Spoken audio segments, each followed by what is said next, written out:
नमस्कार, स्वागत है आपका इंडिया वॉइस पर। मैं हूं आपके साथ स्वीटी दीक्षित। सीधे चलेंगे गाजियाबाद के हिंडन एक्सप्रेस बेस पर भारत की ड्रोन शक्ति कदम अब दिख रहा है और ये तस्वीरें सीधे आप तक पहुंचा रहे हैं।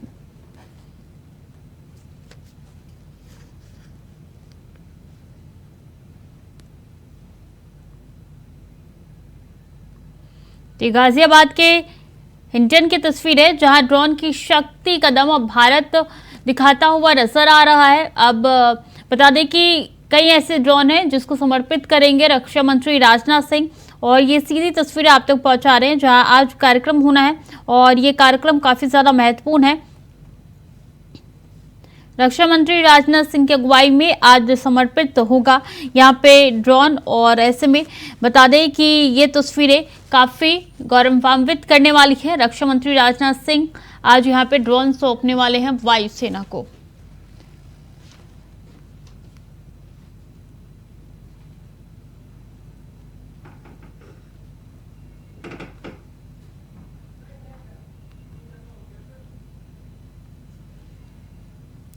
तो भारत ड्रोन शक्ति एग्जीबिशन में रक्षा मंत्री राजनाथ सिंह अब से पहुंच चुके हैं और ऐसे में ये तस्वीरें आप तक पहुंचा रही हैं जहां ड्रोन जो है वो समर्पित की जाएगी।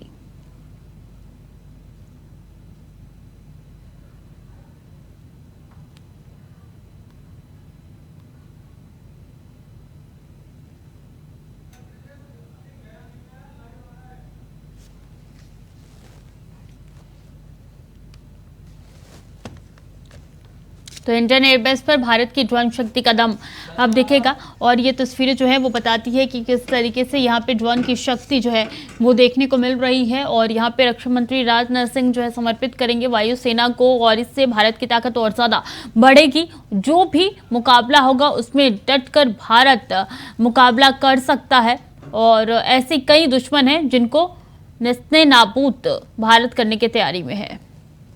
और बीजेपी ओबीसी मोर्चे की अहम बैठक होने जा रही है। बीजेपी ओबीसी मोर्चे की सोशल मीडिया विंग की बैठक है। थोड़ी देर में बीजेपी दफ्तर में अहम बैठक होगी। केंद्रीय मंत्री बीएल शर्मा बैठक में होंगे शामिल। तो बीजेपी ओबीसी मोर्चे की ये बैठक होने जा रही है। थोड़ी देर में बीएल शर्मा जो है केंद्रीय मंत्री इसमें शामिल होंगे। ये बैठक काफी महत्वपूर्ण मानी जा रही है। बीजेपी ओबीसी मोर्चे की बैठक होने जा रही है। तो ये बैठक जो है अब से कुछ ही देर में होने जा रही है। बता दें कि थोड़ी देर में बीजेपी दफ्तर में यह अहम बैठक होने जा रही है। बीजेपी ओबीसी मोर्चे की ये बैठक होने जा रही है। बता दें कि बीएल शर्मा जो है इस बैठक में मौजूद होंगे और कई चीज़ें यहाँ से निकल के सामने आ सकती है। रोड मैप भी यहाँ पे तैयार किया जा सकता है कि किस तरीके से आगे क्या कार्यक्रम और क्या ऐसा किया जाए जिससे जो वोटर्स उनके हाथ से चले गए हैं उनको साधा जाए। तो ओबीसी मोर्चे की सोशल मीडिया विंग की बैठक होने जा रही है जो कि काफ़ी महत्वपूर्ण है अपने आप में, क्योंकि एक के बाद एक चुनाव है कई राज्यों में और ऐसे में ये बैठक काफ़ी महत्वपूर्ण, काफ़ी ज़रूरी।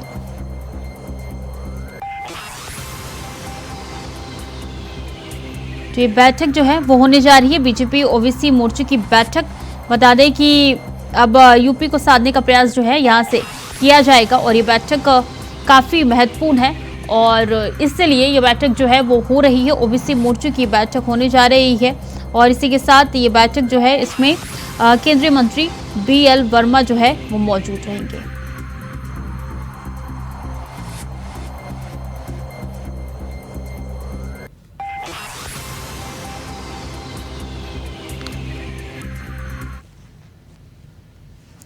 तो बीजेपी ओबीसी मोर्चे की बैठक होने जा रही है। बता दें कि बैठक काफ़ी महत्वपूर्ण है और बीजेपी ओबीसी मोर्चे की अहम बैठक होने जा रही है। सोशल मीडिया विंग की बैठक होने जा रही है और आने वाले चुनाव के मद्देनजर ये बैठक काफ़ी महत्वपूर्ण है। यूपी से होकर दिल्ली का रास्ता गुजरता है और इसी कोशिश में बीजेपी लगी हुई है। एक के बाद एक बैठकों का दौर शुरू है और बीएल वर्मा की अगुवाई में ये बैठक होने जा रही है। शामिल होंगे BL Verma. Deputy CM Keshav Prasad Maurya भी इस बैठक में मौजूद रहेंगे।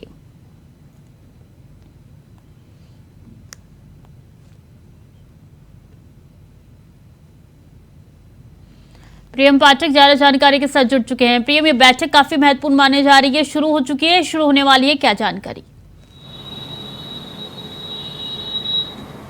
देखिए, अब से महज कुछ मिनटों में ये बैठक जो है वो शुरू होगी और ये बैठक कई मायनों में अहम है। 2024 के लोकसभा चुनाव को लेकर बीजेपी कह सकते हैं तैयारियों में जुट चुकी है और लगातार उसके बैठकों का जो दौर है वो भी जारी हो चुका है। अलग अलग वर्गों की, अलग अलग प्रकोष्ठों की जो बैठक है बीजेपी की वो अब शुरू हो चुकी है।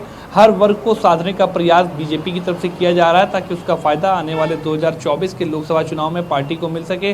विशेष तौर पर उन वर्गों को लेकर जो आने वाले चुनाव में अहम निर्णायक भूमिका निभाते हैं। उत्तर प्रदेश के अंदर 80 लोकसभा की सीटें हैं और इसलिए कहा जाता है कि दिल्ली का रास्ता उत्तर प्रदेश से होकर जाता है और इसीलिए पार्टी जानती है कि उत्तर प्रदेश में उसको मजबूत रहना और उत्तर प्रदेश के अंदर अपनी कुशल रणनीति को बनाना कितना उसके लिए महत्वपूर्ण है और किस तरीके से अगर वो कुशल रणनीति के जरिए वो अगर उसको इम्प्लीमेंट कर पाती है तो उसका कितना फायदा उसको आने वाले चुनाव में मिलेगा। तो इसीलिए कह सकते हैं लगातार हर वर्ग को लेकर जो बैठकें हैं बीजेपी की वो शुरू हो चुकी हैं। समीकरणों को देखा जा रहा है किस तरीके से उस वर्ग के मतदाताओं का वोट जो है वो बीजेपी को मिलेगा, क्या रणनीति इसको लेकर होनी चाहिए, किस तरीके से उनकी भागीदारी होनी चाहिए, किस सीट पर कितने प्रतिशत किस वर्ग के मतदाता हैं और वो किस तरीके से अपनी निर्णायक भूमिका निभाते हैं। इन सभी चीज़ों को लेकर बैठक में मंथन किया जाएगा। आज बीजेपी प्रदेश कार्यालय पर ये पिछड़े वर्ग की जो बैठक है उसमें deputy CM Brajesh Pathak, deputy CM Keshav Prasad Maurya, इसके अलावा केंद्रीय राज्य मंत्री जो हैं बीएल वर्मा वो मौजूद रहेंगे और बीएल वर्मा के नेतृत्व में ये बैठक जो है वो बुलाई गई है।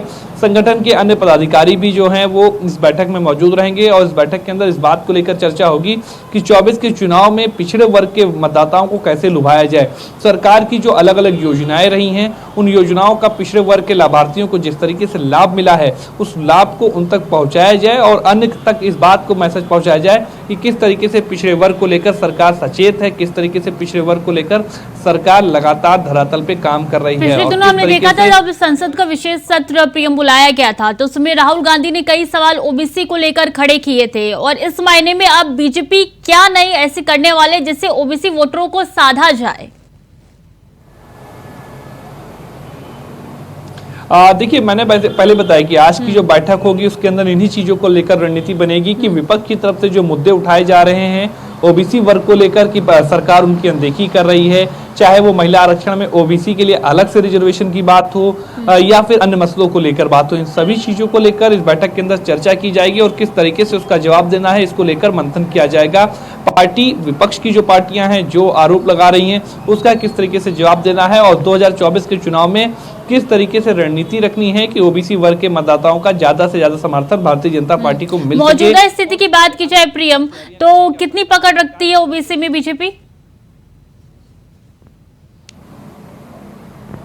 देखिए मौजूदा वक्त की बात की जाए तो देखिए उत्तर प्रदेश के अंदर सबसे पहले हमें ओबीसी वर्ग के मतदाताओं के समीकरणों को समझना होगा। उत्तर प्रदेश के अंदर जो 80 लोकसभा की सीटें हैं उसमें आधी से अधिक ऐसी सीटें हैं जिन पर ओबीसी वर्ग के मतदाता सीधे तौर पर निर्णायक भूमिका को निभाते हैं और इस बात को बीजेपी बखूबी समझती है और इसीलिए उसने हर वर्ग को साधने का प्रयास किया है और ओबीसी वर्ग से एक बड़ा चेहरा जो है सरकार में हो इसलिए डिप्टी सीएम के तौर पर केशव प्रसाद मौर्य को रखा गया था चूंकि ओबीसी वर्ग के बड़े नेता के तौर पर जाने जाते हैं। इसी तरीके से केंद्रीय मंत्री बीएल वर्मा जो है उनको केंद्र में जो है हिस्सेदारी देने के लिए ओबीसी वर्ग को उनको रखा गया है। तो इन सभी चेहरों के जरिए कहीं ना कहीं सरकार संगठन ने प्रयास किया है कि एक मैसेज दिया जाए कि ओबीसी वर्ग को भी बीजेपी साथ में लेकर चल रही है और साफ तौर पर ओबीसी वर्ग का साथ भी पिछले चुनावों में बीजेपी को मिला है और इसीलिए अगर आप नतीजे देखें तो वो बीजेपी के पक्ष में आए। उत्तर प्रदेश के अंदर भी ओबीसी बड़े संख्या में मतदाता हैं और 2022 का जो विधानसभा का चुनाव हुआ था उसमें भी ओबीसी वर्ग का भरपूर साथ जो है वो बीजेपी को मिला और कारण है कि बैठकों का दौर शुरू हो चुका है। बहुत बहुत धन्यवाद आपका प्रियम तमाम जानकारियों के लिए। तो देखिए ये बैठकों का दौर शुरू हो चुका है। ओबीसी मोर्चे की आज बैठक प्रदेश कार्यालय में होने जा रही है जिसमें डिप्टी सीएम भी मौजूद रहेंगे, केंद्रीय मंत्री बीएल वर्मा भी इस बैठक में मौजूद रहेंगी। कोशिश यही की जाएगी जो ओबीसी के वोटर्स है उनको साधा जाए, उनके लिए नया रोड मैप यहाँ पे तैयार किया जा सकता है कि किस तरीके से कोई भी भेदभाव की स्थिति किसी को ना लगे, ना विपक्ष की तरफ से जो पैदा की जा रही है उस पे वोटर्स हावी हो सके। खबरों में आगे बढ़ेंगे। पंडित दीनदयाल उपाध्याय की 107वीं जयंती पर देश के उनको नमन किया, देश ने उनको नमन कर रहा है और उत्तर प्रदेश के मुख्यमंत्री योगी आदित्यनाथ ने भी पंडित दीनदयाल उपाध्याय की जयंती पर लखनऊ के केसी विद्यालय पर उनकी प्रतिमा पर पुष्प अर्पित करके उनको नमन किया। इस दौरान डिप्टी सीएम ब्रजेश पाठक, वित्त मंत्री सुरेश खन्ना भी मौजूद रहे। मुख्यमंत्री योगी आदित्यनाथ ने कहा है कि पंडित दीनदयाल के सपने को पीएम नरेंद्र मोदी सरकार कर रही है, साकार कर रही है। उनके दर्शन पर ही स्वास्थ्य बीमा का कवर देने का काम किया जा रहा है। उनका दर्शन सरकारों के लिए मार्गदर्शिका है। और ये पंडित दीनदयाल के उपाध्याय की नमन करते हुए तस्वीरें आप तक पहुंचा रहे थे। खबरों में आगे बढ़ेंगे। आज मध्य प्रदेश का दौरा करेंगे पीएम मोदी। कार्यकर्ताओं के लिए महाकुंभ को संबोधित करेंगे। भोपाल में होगा पीएम मोदी का कार्यक्रम। जन आशीर्वाद यात्रा का समापन करेंगे पीएम मोदी। आज मध्य प्रदेश का दौरा करेंगे पीएम मोदी। बता दें कि काफी महत्वपूर्ण ये दौरा माना जा रहा है। कार्यकर्ताओं के महाकुंभ को भी संबोधित करेंगे पीएम नरेंद्र मोदी। आज मध्य प्रदेश के दौरे पर रहने वाले हैं। भोपाल में जाकर जनसभा को संबोधित करेंगे। उस दौरान कहा यह जा रहा है कि कई ऐसे महत्वपूर्ण कार्यक्रम है जिनमें शिरकत करेंगे। कार्यक्रमों के कार्यकर्ताओं के महाकुंभ को संबोधित करेंगे और भोपाल में होगा पीएम का ये कार्यक्रम। बता दें कि ये कार्यक्रम काफी महत्वपूर्ण माने जा रहे हैं चुनाव के मद्देनजर। और पीएम मोदी का आज जयपुर दौरा है। पीएम परिवर्तन संकल्प यात्रा का समापन करेंगे। विशाल जनसभा को भी संबोधित करेंगे। कार्यक्रम की जिम्मेदारी महिलाओं को सौंपी गई है। जयपुर में 4.5 साल बाद एक कार्यक्रम होने जा रहा है। जनसभा को संबोधित करने जा रहे हैं पीएम मोदी 4.5 साल बाद। और पीएम परिवर्तन संकल्प यात्रा का समापन भी यहीं से करेंगे।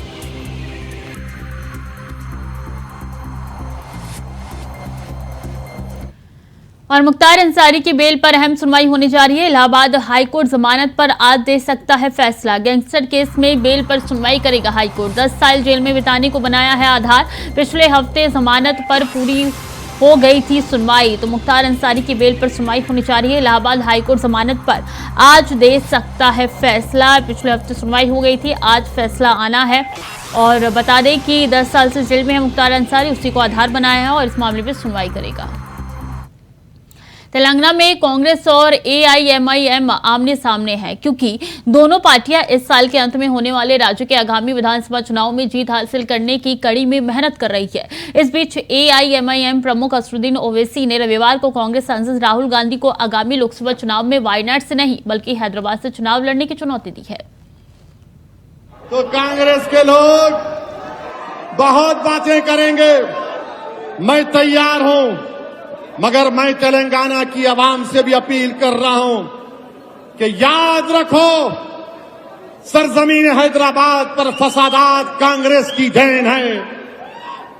सरजमीन हैदराबाद पर मासूमों का लुट जाना पिट जाना कांग्रेस की देन है। हमने बड़ी मुश्किलों से अमन को मजबूत किया है। इस अमन को मजबूत रखिए और यकीनन बहुत से काम करवाना बाकी है, हम काम करवाएंगे इंशाअल्लाह ताला। यही कांग्रेस थी जब बाबरी मस्जिद को शहीद कर दिया गया था। आज सेक्रेटेरिएट की मस्जिद को शहीद कर दिया गया था, मगर मस्जिद तामीर हुई, बाबरी मस्जिद तामीर नहीं हुई। मस्जिद तामीर नहीं हुई। बताओ कांग्रेसियों, नरसिम्हा राव तुम्हारा पप्पा था या नहीं था, बताओ। और हमसे कहते हैं ये बीजेपी के लोग के पार्लियामेंट में मंजलिस के 2 एमपीज ने खवातीन के रिजर्वेशन के खिलाफ वोट दिया, मगर मैं और इम्तियाज जलील ने हमने पूरी पार्लियामेंट को हिला के रख दिया अल्हम्दुलिल्लाह।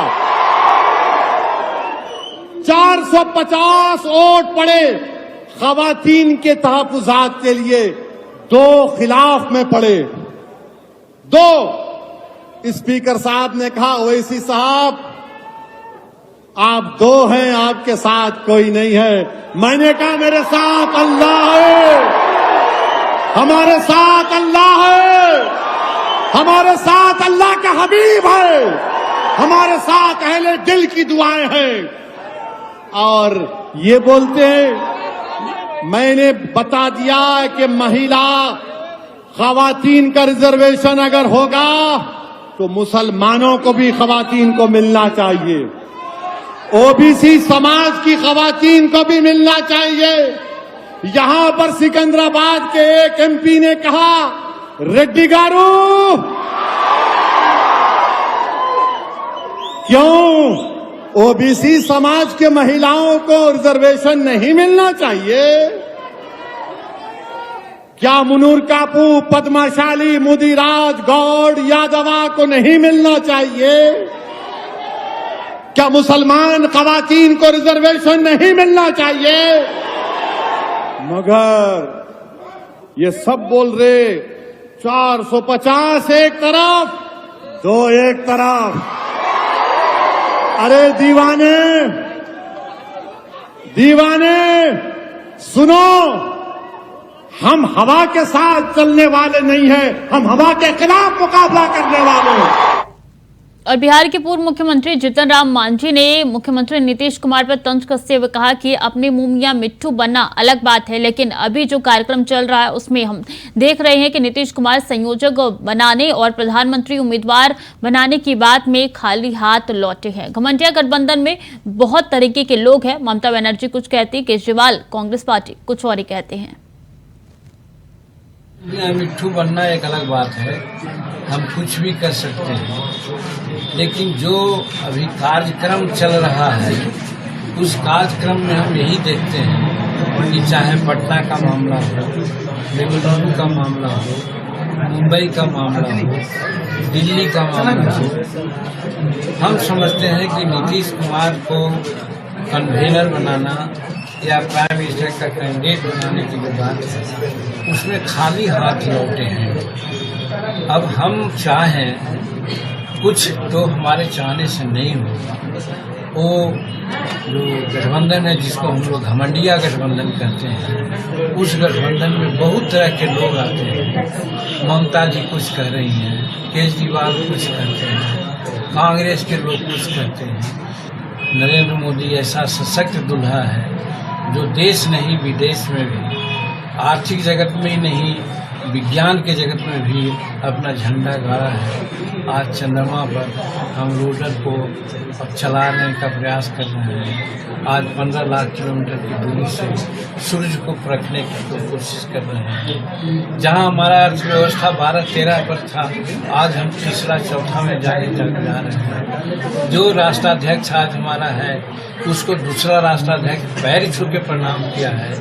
हम 44 वर्ष के राजनीति में ऐसा नहीं जा रहे हैं। तो कहने का मतलब हर दृष्टिकोण से जो नेता हिंदुस्तान को आगे बढ़ाने का काम कर रहा है, तो उसके सामने तो मैं समझता हूँ कि 2024 में तो किसी प्रकार की कोई वैकेंसी ही नहीं है।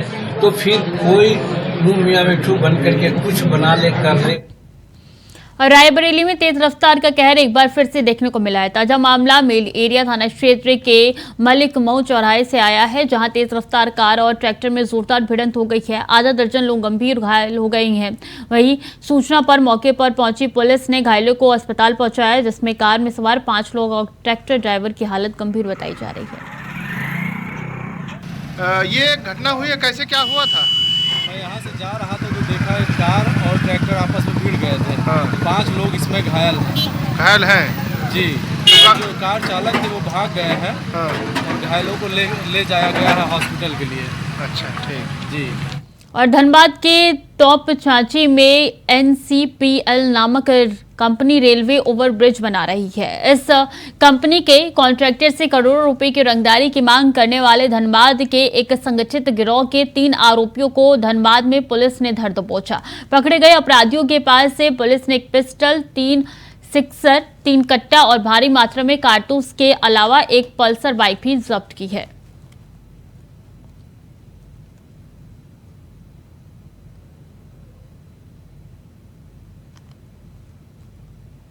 और सिद्धार्थनगर जिले के कपिल वस्तु कोतवाली क्षेत्र के रामनगर में मां बेटे के रिश्ते को कलंकित करते हुए बेटे ने अपनी मां को मौत के घाट उतार दिया। घटना को लेकर हर किसी की जुबान पर एक ही बात है कि ऐसा बेटा भगवान किसी को ना दे। हत्या की खबर से पूरे गांव में सनसनी फैल गई। भूमि विवाद में कलयुगी बेटे ने अपनी मां को मौत के घाट उतार दिया।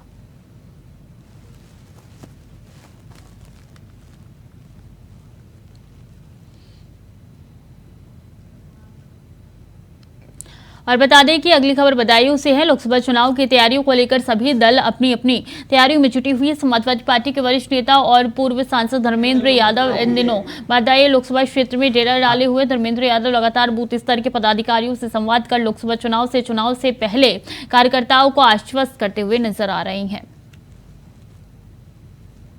वो सपने देखने से तो हम नहीं रोक सकते हैं, लेकिन मुद्दे इतने हैं क्योंकि जवाब बीजेपी को देना है।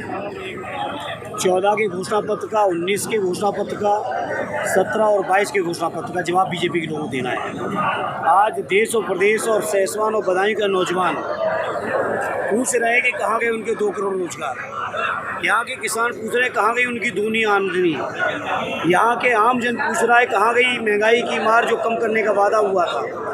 लोग पूछ रहे हैं जो लोग कहते थे कि देश नहीं बिकने दूंगा, आखिर पूरे देश को क्यों बेच डाला।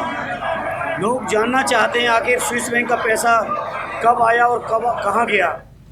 और पीलीभीत में माधो टांडा थाना क्षेत्र के गांव मैनी गुलरेडिया में खेत में काम कर रही महिलाएं तभी बच्चों को लेकर अमृत और सत्यपाल दोनों अपने अपने मासूम बच्चों के लेकर रविवार समय लगभग 2 बजे उनकी मां के पास जा रहे थे। जैसे ही युवक अपने बच्चों को लेकर हल्दी के खेत में पहुंचे तभी टाइगर ने गोद में लिए 4 साल के मासूम चयन पर हमला कर दिया। दूसरा युवक अपने बच्चों को लेकर भाग निकला। चीख पुकार सुनकर ग्रामीणों ने और मुश्किल बच्चे को टाइगर से छुड़वाया। घटना को लेकर क्षेत्र में हड़कंप मच गया है।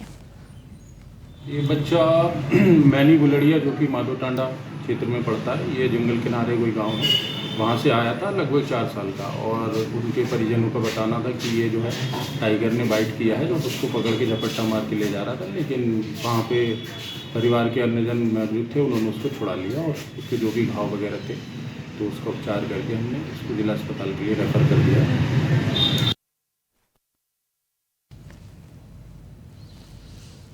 और वन विभाग मानव और वन्य जीव के बीच संघर्ष रोकने के लिए हर संभव प्रयास कर रहा है। इसका अंदाजा इसी से लगाया जा सकता है कि विभाग ने 4 साल इसमें सबसे अधिक खर्च पीलीभीत में 3 करोड़ 91 लाख रुपए किए हैं। पीलीभीत में टाइगर रिजर्व होने के कारण कई बार बाघ, तेंदुआ आदि बाहर आ जाते हैं। ऐसे में यहाँ औसतन प्रतिवर्ष 3 लोगों की जान जा रही है। वहीं पिछले वर्ष एक व्यक्ति की जान गई।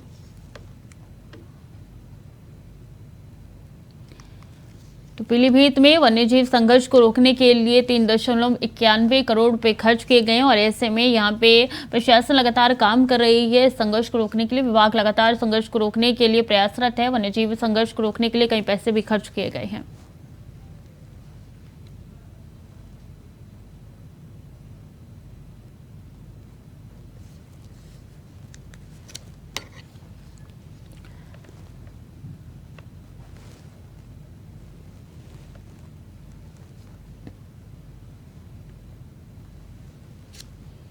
तो फिलहाल के लिए बुलेटिन में इतना ही। खबरें लगातार जारी है, देखते रहें इंडिया वॉइस।